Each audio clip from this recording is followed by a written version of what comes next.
So if you're a book nerd, book collector like myself, you probably hear stories of people talking about very precious first edition copies that they have of books that they love that are very rare and very valuable. You might be someone who buys first editions of books when books come out in the hopes that that might be a book that you'll end up loving and that one day that first edition will feel very special.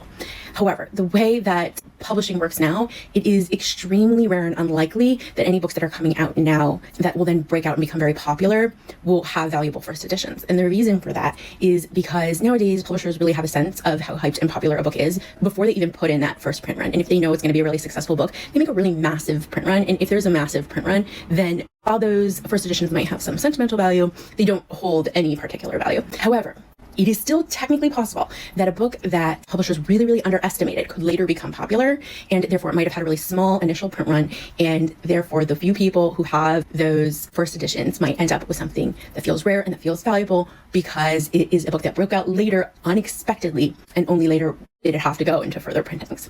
That happens pretty infrequently, but it can happen. Probably hasn't happened to you yet because most of the books that you love and get early either don't break out, so they don't go on to next printings, or they were already massively popular to the point that you are far from the only person who has a copy. But if you want some insider information about a potential opportunity to get a rare commodity first edition, then I want to tell you the story of this book.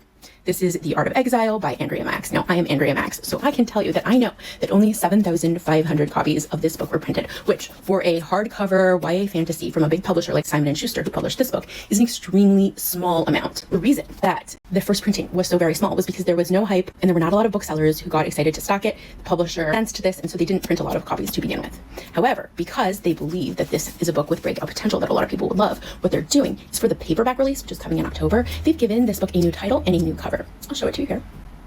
Okay, which means that all future printings of this book, if it sells out its first small print run, are going to have this title and this cover, and there will have only ever have been 7,500 copies like this printed. Now, because the book is getting a new cover and a new title for the paperback, there is a chance that the paperback will get much more attention than this version of the book did. When the sequel comes out, that will also help sell the series.